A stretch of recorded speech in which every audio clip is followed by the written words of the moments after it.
पहा चलनवाढ. आजचा टॉपिक आहे आपला कोणता? चलनवाढ. चांगला टॉपिक आहे, इम्पॉर्टंट आहे. 4-5 चॅप्टर पाहिले आपण. चलनवाढ सगळे जेवढे काही प्रॉब्लेम आहे त्याशी संबंधित आहे आपल्या लाईफमध्ये. किंमत वाढ होते. चलनवाढ मध्ये इन शॉर्ट मध्ये किंमत वाढ. क्लिअर? पहा काय होते याची डेफिनेशन किंवा पहिले एक्झाम्पल पाहू. चलनवाढ होते कसं, कसे मोजते. मोजा लागन ना, कोणासोबत कंपॅरिझन करा लागन. कंपॅरिझन करा लागन म्हणजे कोणतं ना कोणतं वर्ष घ्या लागन. त्याला आपण काय म्हटलं होतं? Base year. एखाद्या वर्षासोबत आपण जेव्हा कंपॅरिझन करतो तर त्या इयरला काय म्हटलं होतं आपण? Base year. बरोबर आहे. एक्झाम्पल साठी आपलं बेस इयर घेऊ आपण 2019, समजा सध्या पुरतं. ठीक आहे, महागाई मोजासाठी. महागाई मोजन कशी जनरली आपण एक एक्झाम्पलला ते हे जे मी सांगून राहिलो अशी मोजत नाही चलनवाढ, पण समजण्यासाठी. ठीक आहे. 2019 मध्ये आपलं जनरल यूज आपलं टूथपेस्ट. ठीक आहे, टूथपेस्ट जे आहे आपलं हे होतं 10 रुपयाचं 2019 मध्ये. ठीक आहे. 2021 मध्ये जे तुम्ही टूथपेस्ट वापरे, आता समजा हे टूथपेस्ट झालं 15 रुपयाचं. ठीक आहे. मग इन्फ्लेशन कसं काढते? Inflation is equal to current price, current year price. Currently price किती आहे? 15 रुपये. आणि बेस इयर प्राइस, बेस इयरची प्राइस किती आहे आपली? 10 रुपये. 15 भागिले 10. बरोबर आहे. समजला कन्सेप्ट आहे? अशा पद्धतीने हे काय काढा? इन्फ्लेशन काढा. क्लिअर? आता बा हे झालं एक आपलं जनरल गोष्ट, म्हणजे आपण फक्त एक एक्झाम्पल म्हणून घेतलं. पण असं अर्थतज्ञ तर असं काढत नाही, तो मोठाच विचार करत काहीतरी. तर पहा अर्थतज्ञ काय करते, ऍक्च्युअली मग त्याच्याजवळ नाही का बास्केट राहते. ठीक आहे, वस्तू राहते, म्हणजे एक बास्केट आहे आणि त्या बास्केटमध्ये खूप साऱ्या वस्तू राहते. ठीक आहे, त्याच्यावर आधारित तो काय करते? इन्फ्लेशन काढते. पाहू कसं काढते. पहा तेच इयर घेऊ आपण. आता तो जेव्हा इन्फ्लेशन काउंट करण तो वर्ष आपण एकच वर्षाचा फरक घेतला, तो जास्त वर्षाचा घेन. आपण 2015 घेऊ. ठीक आहे, 2015. ठीक आहे. 2-3 वस्तू सांगा मला. 2-3 वस्तू. फॉर एक्झाम्पल एक आहे टूथपेस्ट. ठीक आहे, टूथपेस्ट. दुसरं जे आहे टूथपेस्ट नंतर, दुसरं एखादी कोणतं घ्या. फॉर एक्झाम्पल नाही का आपण घेऊ, इम्पॉर्टंट असलं पाहिजे आपल्या लाईफमध्ये आणि यूज मध्ये असलं पाहिजे, ते ऍपल है ना. ऍपल समजा. ठीक आहे. आता बा दुसरं एक घेऊ, शूज. ठीक आहे, शूज आहे. ह्या 3 गोष्टी आहेत आपल्याला लागते. पहा आता कसं 2015 मध्ये आणि 2021 मध्ये कंपॅरिझन करू. टूथपेस्ट होती 2015 मध्ये 10 रुपयाची, आता झाली 15 रुपयाची. क्लिअर? त्याच्यानंतर ऍपल जे आहे, ऍपल होता 50 रुपयाचा. ठीक आहे, आता झाला 60 रुपयाचा. आपण आपल्याच मनाला भाव घेऊन राहिलो. ठीक आहे. शूज इथं होता 1000 रुपयाचा, आपण जो घेतला होता, तुम्ही तर लोकलच घेतला असेल म्हणा, 300 रुपयाला, तर आपण थोडंसं हायर पकडू. ठीक आहे, तर 1000 रुपयाचा आणि आता झाला 1200 रुपयाचा. ठीक आहे, 200 रुपये वाढले. आता जनरली तुम्ही असं म्हणू शकता का तुलना केली तर महागाईत काय झालेली आहे? वाढ झालेली आहे. ठीक आहे, बरोबर आहे. आता बा हा काय करते, जो अर्थतज्ञ राहते तो काय करते, वेट. मी पहिलेच सांगितलं एक वस्तू मोजत नाही, खूप सारे काय राहील, एक बास्केट राहील, त्याच्यात खूप साऱ्या वस्तू राहील, वेगवेगळ्या वस्तूचे आणि सेवाचे काय मोजून तो पायन भाव वाढ झाली काय, तो काय करते, वेटेज काढते. ठीक आहे, बा हे पेपरमध्ये विचारत नाही आपल्याला, पण आपल्याला माहित असावं. ठीक आहे, 12वीच्या NCERT मध्ये दिलेलं आहे, तर आपल्याला एक्झाम्पल माहित असायला पाहिजे. टूथपेस्ट आहे. ठीक आहे, टूथपेस्टचं तुमच्या लाईफमध्ये किती महत्व आहे हे 3 वस्तूच्या याच्यात तुलनेत सांगा. टूथपेस्ट रोज सकाळी पाहिजे, पण नसला तर काही एवढा फरक पडत नाही. झालं क्लिअर? म्हणजे आपण पकडू असं 30% याचं वेटेज आहे आपल्या लाईफमध्ये. ठीक आहे, नसलं तर एखाद्या दिवस टूथपेस्ट संपलं आपल्या घरचं, तर खूप मोठं पहाड येते का आपल्यावर? जसं पीठ संपलं तर प्रॉब्लेम होऊ शकते, बरोबर, तांदूळ संपले तर प्रॉब्लेम होऊ शकते. तसं टूथपेस्ट जर संपलं तर खूप होते, एखाद दिवशी आपण मॅनेज करतो, गुरुळ्या टाकून घेऊ, ठीक आहे. काही काही किंवा काही काही तर अशा इथं हप्ता हप्ता भरवाल्या, ठीक आहे. आता बा ओळखू शकते, वासच मारत नाही. तर बा ऍपल, ऍपलचं बा, ऍपलचं कसं आहे, ऍपल कसं गोष्ट आहे, ऍपल इम्पॉर्टंट आहे लाईफ मध्ये, रक्त शुद्ध करते म्हणते काहीतरी, तर इम्पॉर्टंट आहे, पण रोज खाऊ नाही शकत, रोज खात नाही आपण, बरोबर आहे. पण इम्पॉर्टंट लाईफ मध्ये जास्त आहे त्याचं, तर आपण याचं 60% पकडू इम्पॉर्टन्स नुसार, ठीक आहे. हे रक्त शुद्ध करते म्हणते, ठीक आहे. ऍपल रोज एक खायला पाहिजे म्हणते असं म्हणते, पण ते किंमत पाहून कसं होते. मग मला गौतम बुद्धाचं वाक्य आठवते, का नित्य सत्य बोलून मी माझे शरीर शुद्ध करतो, नाही का. ऍपल नाही महाग आहे, ऍपल महाग आहे, तर गौतम बुद्धाचं आपलं स्वस्त मस्त सत्य बोलून काय करू, शुद्ध करतो, ठीक आहे. 60%. आता पहा बूट आहे, शूज, आपण तर स्लीपरवर घुमणार, स्लीपरवर घुमतो, ठीक आहे. तर बूट कुठं घालून जो असाल तुम्ही, लग्न समारंभ कुठं काही असलं तरच घालून असा ना, त्यासाठी आहे ते. हो सर, मी रोजच घालून येतो, तेव्हा बूट नाही, 100 रुपयावाला तो नाही, शूज चांगलावाला, चांगल्या कंपनीचा ठेवतो ना आपण एक घरी स्पेशल, म्हणजे एवढंही काही नाही आहे, रोज यूज मध्ये नाही आहे, तर 10% पकडू, झाले 100%, झालं क्लिअर. 100 झालं याचं टोटल जर केली तर वेटेज किती झालं, 100. आता पा इन्फ्लेशन वाला काय करते, जो इन्फ्लेशन काढते तो, इथं जर तुम्ही पाहिलं करंट प्राइस भागीला जर इकडे केलं तर याचं किती येते 1.5. 15 भागीला जर 10 केलं तर काय ते 1.5. याचं 60 भागीले जर किती 60 भागीले जर 50 केलं 1.2, बरोबर आहे. 1.2 येते भागाकार. याचा किती आहे 1200 भागीले जर 1000 केलं तर ठीक आहे किती येते 0.000 कटला तर किती होऊन जाईल त्याचं 12. ठीक आहे 12 बरोबर आहे. ठीक आहे. आता काय करते करणारा काय करते जो गणित करणारा आहे अर्थतज्ञ तो काय करते वेटेज किती आहे 30. याचं बेस याचं किती आलं कॅल्क्युलेशन करू 1.5 ते येतात दोघांचा गुणाकार करते 30 गुणिला 1.5 किती येते 45. किती आलं 45. 60 गुणिला 1.2 किती येते 72. बरोबर आहे समजलं कॉन्सेप्ट. त्याच्यानंतर अजून हे किती आलं 120 समथिंग. आता याचं कॅल्क्युलेशन जर केलं तुम्ही किती आहे 1.2 येते सॉरी 1.2 येते ना. याचं जर कॅल्क्युलेशन केलं तुम्ही तर किती येते 10 गुणिला 1.2 तर 10 होतं नाही इम्पॉर्टन्स 12. ठीक आहे. याचं टोटल जर कॅल्क्युलेशन केलं 5 व 7 9 11 आणि 1 12 म्हणजे किती आलं 129. हे समजलं ना कॅल्क्युलेशन. वेटेज किती आहे 100.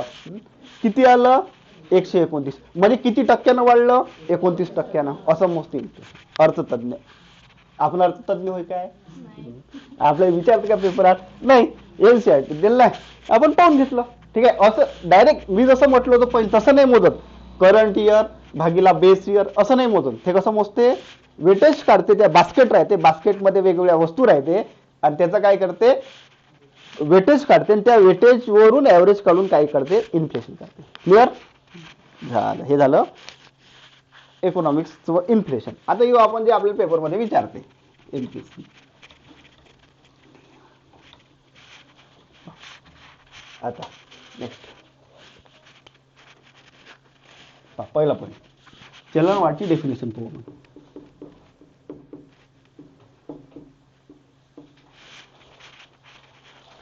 चलनवाढ म्हणजे काय होते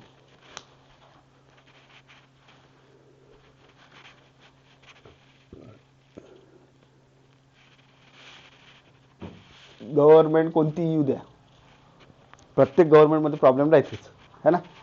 आणि ऑपोजिशन वाला कोणी असू द्या गव्हर्नमेंट ऑपोजिशन वाला काय म्हणा महागाई वाढ झालेली आहे महागाईत वाढ झालेली आहे. ठीक आहे.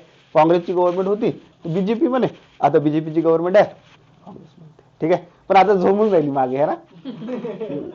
पहिले म्हणू आपण असं वाटत नाही का बा आहे म्हणून पण आता कसं चटके देऊन राहील ते थोडी थोडी आहे ना.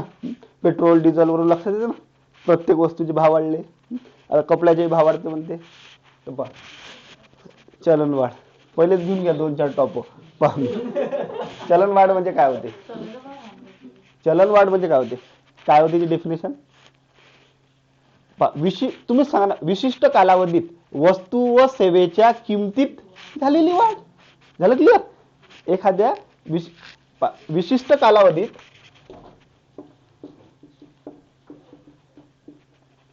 विशिष्ट कालावधीमध्ये वस्तू व सेवेत झालेली वाढ. वस्तू व सेवेच्या किमतीत है ना, किमतीत एक शब्द आहे, वस्तू व सेवेच्या किमतीत झालेली वाढ म्हणजे होय चलनवाढ. ठीक आहे, सिंपल आहे.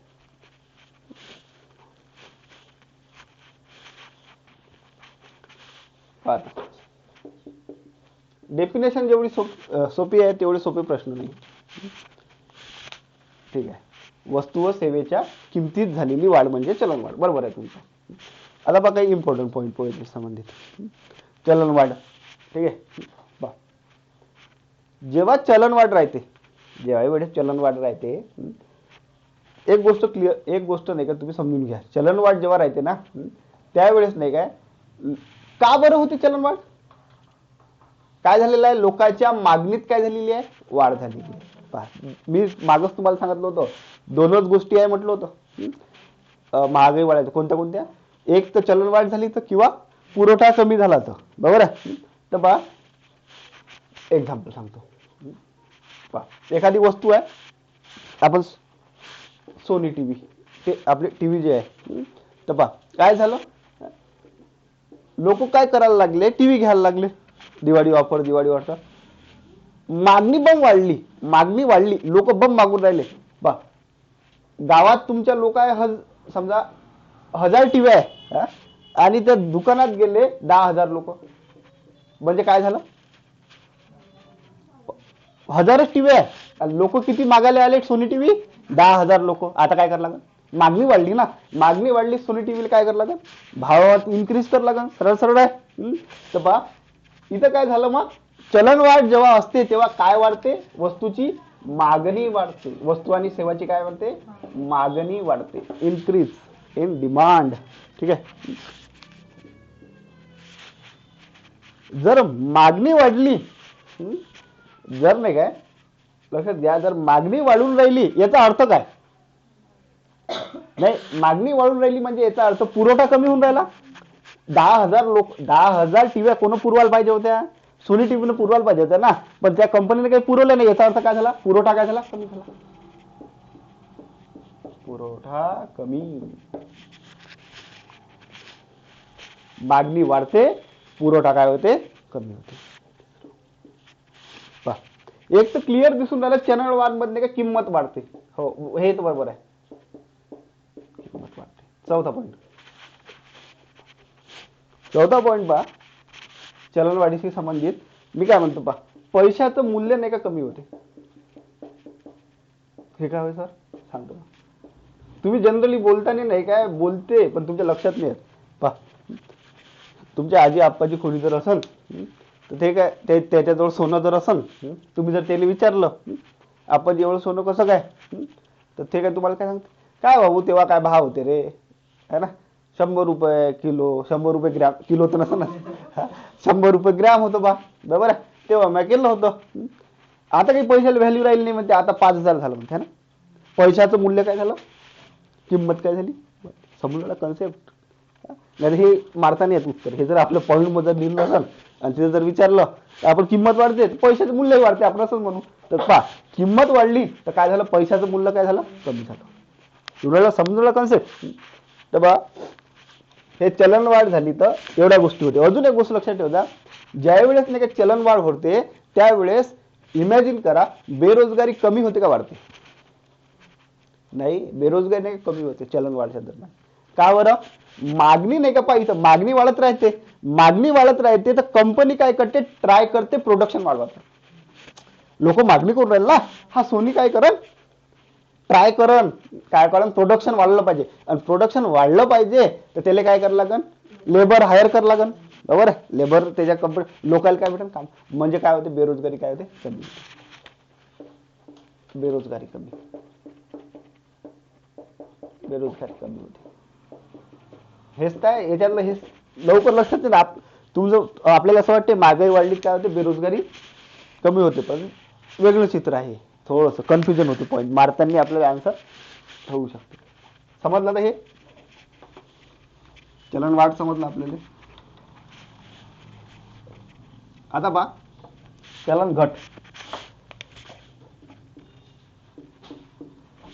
चलन घट म्हणजे काय होते मध्ये ते काहीच नाही. तुम्हीच सांगता किंमत, तुम्हीच सांगता डेफिनेशन सांगा काय होते. तर त्याच्या उलट काय होते, एखाद्या विशिष्ट कालामध्ये वस्तू व सेवेच्या किमतीत घट म्हणजे काय होते चलन घट. ठीक आहे. आता डेफिनेशन हे लिहित नाही मी. ठीक आहे. एका विशिष्ट कालावधीत वस्तू व सेवेच्या किमतीत झालेली घट. ठीक आहे. म्हणजे काय होते चलन घट. झालं. तिथंच तिथं पाहून चलन वाढची डेफिनेशन खाली लिहून टाका. ठीक आहे. त्यानंतर पॉईंट लिहाच लागते आपल्याला इम्पॉर्टंट, त्याशिवाय आपल्याला जमतच नाही. सांगा आता. पहा आता बाजारात काय होते चलन घट, मंदीची स्थिती निर्माण होते. मंदी याचा अर्थ काय, याचा अर्थ एक आहे बाजारात पैसा काय होते कमी होते. बाजारात पैसा जेव्हा कमी झाला लोकांना काय भेव वाटायला लागते, लोक काय करते पैशाची बचत करते. बाजारात पैसा काय होते कमी होते, तर लोक पैसे खर्च नाही करत तर काय करते बचत करते. काही काही जण इथं असं असेल ते फक्त बचतच करते. ठीक आहे. त्याचा विषय नाही, त्याला कंजूस म्हणते. ठीक आहे ना. ठीक आहे. कधी कधी मजबुरीने बचत कर, त्याची इच्छा नसते बचत करायची पण मजबुरीने तिला काय करायला लागते बचत करायला लागते. ठीक आहे. तर बा ते साधी राहणी उच्च विचार असं काही नसते बरं. ठीक आहे. भोपाला माणूस राहते ते लागत नाही. ठीक आहे. Important points. म्हणजे याचा अर्थ मागणीत काय होऊन राहिली घट, जशी तिथं काय होत आहे चलन वाढ मध्ये मागणी वाढे, इथं काय होऊन राहिली मागणीत काय होते घट, मागणीत झाली घट. कारण लोक बचत करायला लागले तर लोक वस्तूची मागणी काय करायला लागले कमी करायला लागले. ठीक आहे. आता बरं सांगा मग कंपनीचा पुरवठा काय बरोबर आहे पण लोक मागणीच नाही करून राहिले. आता बघ सोनी टीव्ही जे आहे त्यानं पाठवली 5,000 टीव्ही पाठवल्या नांदगावात, लोकांजवळ पैसेच नाही. 10 लोक गेले 50 लोक गेले झाला, बाकी 4,500 टीव्ही त्याच्या पडून आहे. समजू लागेल साहेब. तर याच्यात काय झालं पुरवठा काय पुरवठा बरोबर व्यवस्थित आहे ना, काय म्हणतात तुम्ही त्याला पुरवठा वाढ. ठीक आहे. पुरवठा वाढते, चलन घट झाली तर पुरवठा वाढते, मागणीत काय होते घट होते. आता बा सांगा सर किंमतीत काय होते घट, किंमत घटते. किंमत जर घटली तर पैशाचं मूल्य काय होते विरुद्धकरण, पैशाचं मूल्य वाढते, पैशाचे मूल्य वाढते.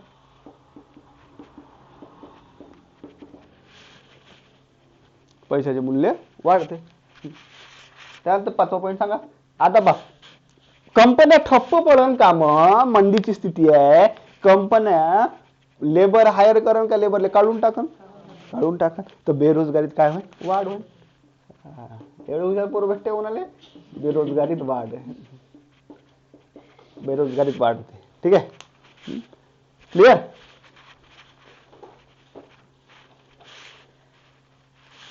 चलन घट. ठीक आहे. आता बा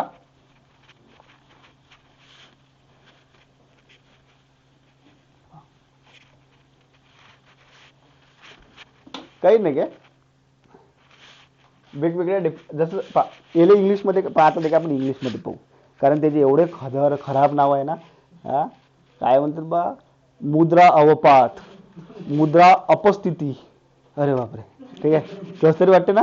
पा नाही मराठीत नाही सांगत मी, इंग्लिशमध्ये सांगतो. पा इन्फ्लेशन चलन वाढ, डिफ्लेशन चलन घट, डिफ्लेशन चलन घटच्या तिथं असले का डिफ्लेशन, डिफ्लेशन. ठीक आहे. DEFLAT. डिफ्लेशन. ठीक आहे, चलन घट. त्याच्यानंतर कधी कन्फ्यूज होते मराठीत जर घेतलं तर. आता बघा तिसरी डेफिनेशन, डिसइन्फ्लेशन.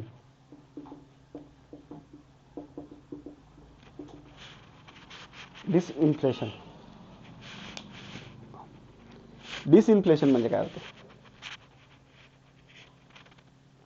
डिसइन्फ्लेशन म्हणजे चलनवाढ होऊन राहिली होती, चलनवाढ चालू होती. पण ग्राफ काढू आपण, त्याच्याशिवाय नाही का लक्षात नाही येत.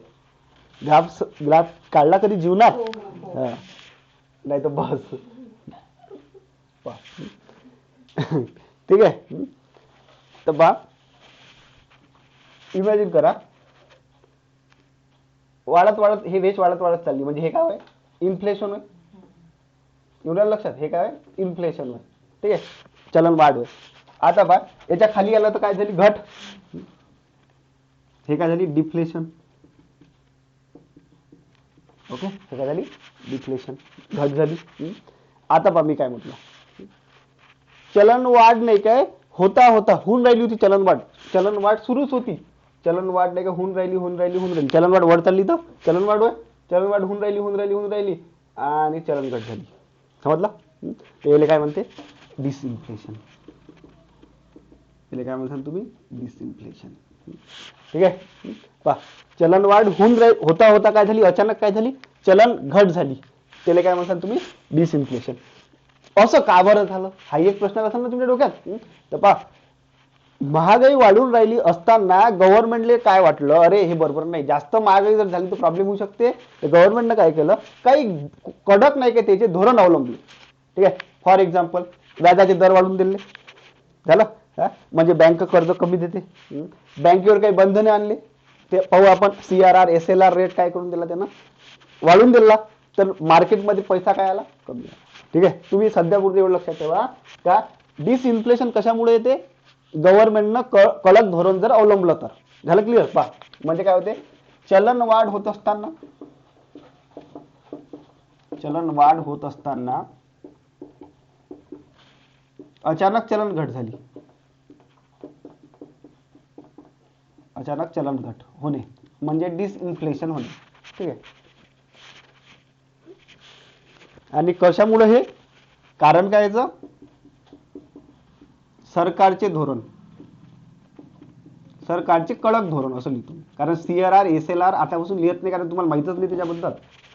काय लिहून पाहिजे? सरकारचे कडक धोरण. ठीक आहे. नीती जे राहते, पॉलिसीज गव्हर्नमेंटने कडक चालवल्या. चौथं बा,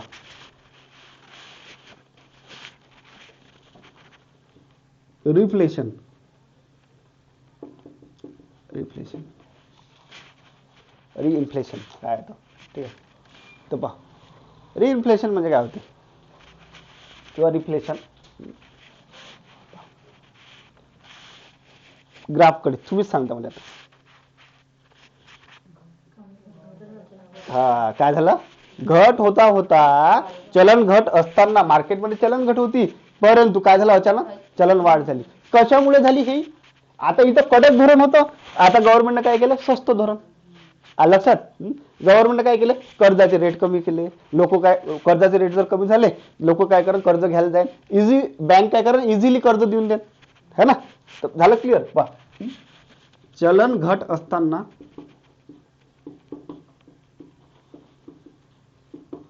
अचानक चलन वाढ होणे. कारण सरकार, बस गव्हर्नमेंट. ठीक आहे. गव्हर्नमेंटचे स्वस्त धोरण, ते येते लक्षात. बघा येते.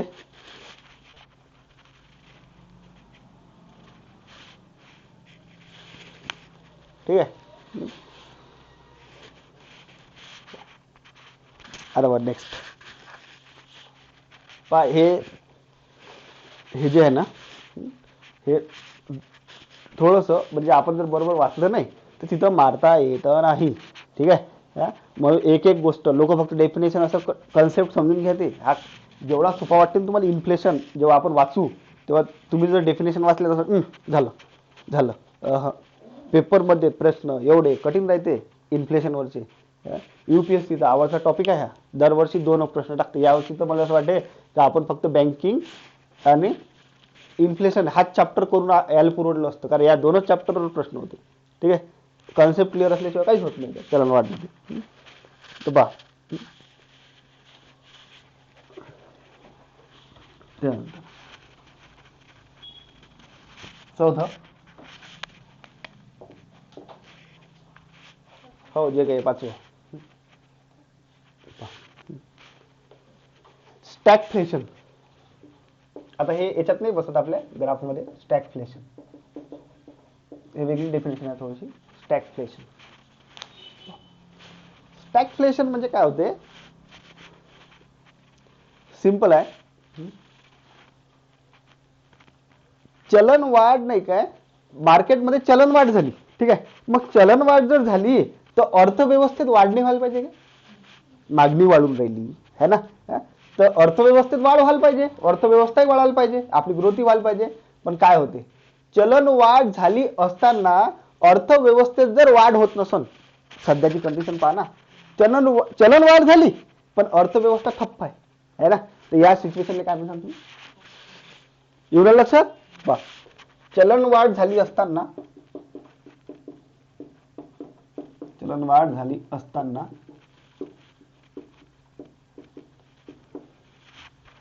चलनवाढ झाली असताना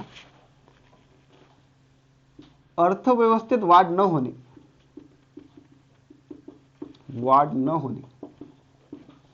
हे सिच्युएशन जे राहते आपल्या याच्यात त्याला म्हणजे स्टॅगफ्लेशन.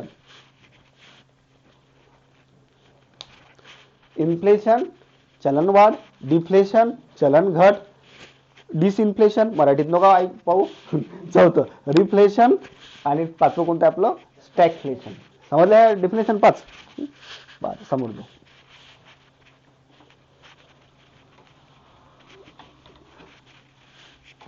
त्यानंतर types of inflation. Types of inflation. इन्फ्लेशनचे काही टाइप पडते. मी हे कसं आहे, 4 टाइप आहे इन्फ्लेशनचे. Creeping inflation, walking inflation, running inflation आणि हायपर इन्फ्लेशन. ठीक आहे, पहिलं पाहू आपण क्रिपिंग इन्फ्लेशन. क्रिपिंग इन्फ्लेशन ठीक आहे. आता बा क्रिपिंग इन्फ्लेशन म्हणजे होते रांगणारी चलनवाढ. मराठीत काय होते, रांगणारी. रांगणारी म्हणजे गोगल काय. ठीक आहे, रांगणारी चलनवाढ म्हणजे जेव्हा नाही काय चलनवाढीचा जो दर आहे क्रिपिंग इन्फ्लेशन मध्ये, ज्याही वेळेस तुमचा चलनवाढीचा दर हा 3% पर्यंत राहील. किती, 3%, 0 ते 3%, तेव्हा त्याला कोणती इन्फ्लेशन म्हणसाल तुम्ही, क्रिपिंग इन्फ्लेशन. रांगणारी गोगल गाय सारखी. पहा चलनवाढ दर 3%. दुसरा आहे वॉकिंग इन्फ्लेशन. दुसरा टाइप आहे वॉकिंग इन्फ्लेशन. मला सांगा वॉकिंग म्हणजे कोणती म्हणाल तुम्ही, चालणारी चलनवाढ. चालत आहे. पहा जेव्हा तुम्ही चालणारी चलनवाढ म्हणून राहिले तेव्हा तुमचा नाही काय चलनवाढीचा दर जो राहते हा राहते 3 ते 10%. दर किती आहे इथं, 3 ते 10%. ठीक आहे, वॉकिंग इन्फ्लेशन मध्ये दर जो राहते तो राहते 3 ते 10%. ठीक आहे, चलनवाढीचा दर.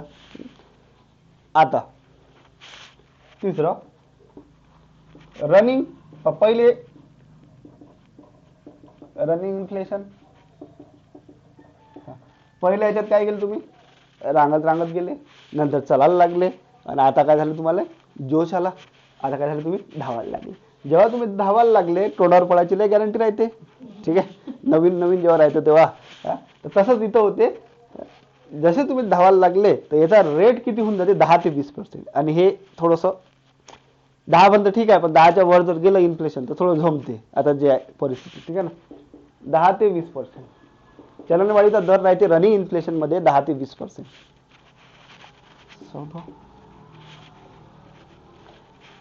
चौथा टाइप आहे हायपर इन्फ्लेशन.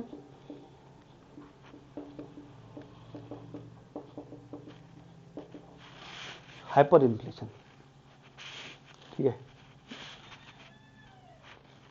हायपर इन्फ्लेशन म्हणजे काय होते आता पहा. हायपर म्हणजे बेसुमार, हे होती धावणारी, आणि हायपर म्हणजे काय होते, बेसुमार चलनवाढ. बेसुमार चलनवाढ, त्याच्यावर कोणाचं नियंत्रण नाही, गव्हर्नमेंटचं नाही, कोणाचंच नियंत्रण नाही. तर याचा अर्थ इन्फ्लेशन किती गेलं, 20% वर, अबाउट 20%. हा वाढलं. ठीक आहे, समजलं. इन्फ्लेशनचे किती टाईप आहे, 4 type. Creeping inflation, walking inflation, running inflation, then hyperinflation. Sir याच्यातलं सर्वात चांगलं कोणतं आहे, हा एक प्रश्न आहे. कोणत्या इन्फ्लेशन मध्ये जर एखादा देश असेल तर ती स्ट्रॉंग अर्थव्यवस्था किंवा मेंटेन अर्थव्यवस्था असते, तर कोणत्या, तर वॉकिंग इन्फ्लेशन. कोणत्या अर्थव्यवस्थेमध्ये, कोणत्या याच्यात चलनवाढीत जेव्हा तुम्ही वॉकिंग इन्फ्लेशन मध्ये असता तर ते काय पॉझिटिव्ह साईन आहे देशासाठी. बा हे उत्तम राहते ना, उत्तम कोणता आहे, उत्तम उत्तम होईल. ठीक आहे, देशासाठी चांगले राहते वॉकिंग इन्फ्लेशन. क्लिअर. टीप फिप खाली लिहा का कोणतं इन्फ्लेशन चांगलं आहे, वॉकिंग इन्फ्लेशन. ठीक आहे, आता नेक्स्ट.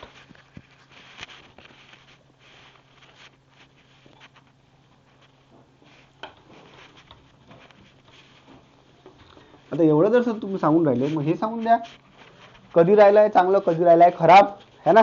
तर पहा आपण याचं पाहू आकडेवारी. ठीक आहे, विचारते पेपरमध्ये आवडीचा आहे चलनवाढ, तर एमपीएससी सवय आहे, यूपीएससी तर कॉन्सेप्ट बेस विचारते, पण एमपीएससी एक सवय आहे कोणती, आकडा. ठीक आहे, आकडा, आणि आकडा चूक होते. ठीक आहे, म्हणजे चूक टाकते ह्याच्यात, आपल्याला वाटतं 4 पैकी ते चुकीचं राहते, आणि कधी कधी आन्सर की आल्यावर चुकीचंच राहते उत्तर. ठीक आहे, तो पाहून घ्या, ते काय लेट टाकता बा आकडा, है ना. तर पहा आता चलनवाढचा आपण काय करू, टाइम पिरियड पूर्ण, म्हणजे कोणत्या वर्षी किती राहिलं. ठीक आहे, आकडेवारी.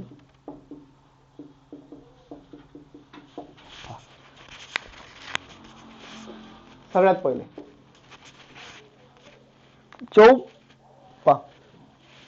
एक पंचवार्षिक योजना होत्या आतापर्यंत, आता तर नीती आयोग आहे. पहिले काय आहे, पंचवार्षिक. पंचवार्षिक योजना म्हणजे 5 वर्षासाठी योजना आखी. ठीक आहे, गव्हर्नमेंट नियोजन आयोग जे आहे ते 5 वर्षासाठी आखी. तर पहा आता काय होते, पहिलं जे पंचवार्षिक योजना होते ना, हे पहिली पंचवार्षिक एक विशेषता आहे. कोणती, भारत स्वतंत्र झाला होता, कृषीवर आधारित देश होता आपला, तर पहिली अशी, त्या वर्षी मान्सूनही चांगला राहिला, आणि मान्सूनही चांगला राहिला तर किमतीत नाही काय घट झाली होती. म्हणजे पहिल्या पंचवार्षिक काय होती, किमतीत काय झाली होती, घट होती, म्हणजे चलन घट होती. ठीक आहे, आता किमतीत घट झाली तर किती घट झाली, तर एक जादू आहे. 1954-55 मध्ये आपला चलन जो दर होता हा मायनस मध्ये होता, -7%. ठीक आहे, क्लिअर. पहा फर्स्ट 5 इयर प्लॅन मध्ये काय होतं भारताचं प्लॅन, किमतीत घट झाली होती. किती घट झाली, तर 1954-55 मध्ये दर किती होता चलनवाढीचा, तर -7%. ठीक आहे, -7%. तिसरा पॉईंट.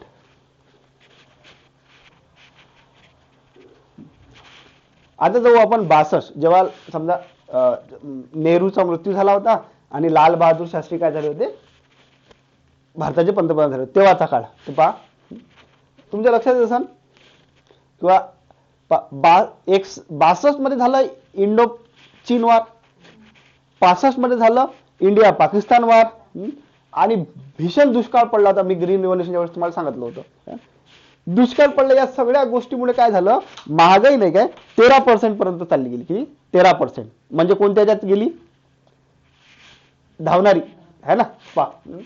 62 इंडो चीन वॉर, 65 इंडो पाक वॉर. ठीक आहे, आणि दुष्काळ. ठीक आहे, फॅमिन, दुष्काळ, या सगळ्या गोष्टीमुळे काय झालं, महागाईचा दर किती राहिला, तर 13% समथिंग. ठीक आहे, इंडो चीन, इंडो पाक, अँड देन काय झाला 13%. त्यानंतर सर हायपर ने गेली का कधी, वा तुम्ही होता ना हायपर कधी कधी, तर तसंच हायपर इन्फ्लेशन कधी गेलं भारताचं, 1971 मध्ये काय झालं परत, इंडिया पाक वॉर, बांगलादेश बनला. ते स्टोरी राहिली वाटते आपली, है ना. बांगलादेश कसा बनला बरं एखाद्या वेळेस पाहू आपण. ठीक आहे, एक ऍक्ट यास जमलं तर शनिवार रविवार. त्यानंतर पहा दुसरं,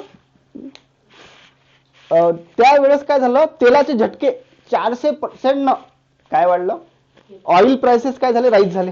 ठीक आहे, हा मोठा झटका होता. आता ऑइल प्राइसेस जर वाढले तर इकॉनॉमीवर दबाव पडते. आणि बस या दोन कारणामुळे काय झालं, आपलं जे इन्फ्लेशन आहे ते किती झालं, जवळपास 25%. म्हणजे कोणतं, हायपर इन्फ्लेशन. जमलं, झालं हायपर इन्फ्लेशन, चांगलं वाटून राहिलं. तर कधी झालं 75-76 मध्ये, 1975 मध्ये किती झालं, 25%. कारण काय म्हणसान तुम्ही याचं, 1971चं इंडो पाक वॉर आणि 1973 मध्ये तेलाचे झटके. ठीक आहे, किती पर्सेंट वाढल्या होत्या किमती, 400% किमती वाढल्या होत्या तेलाच्या, 400%.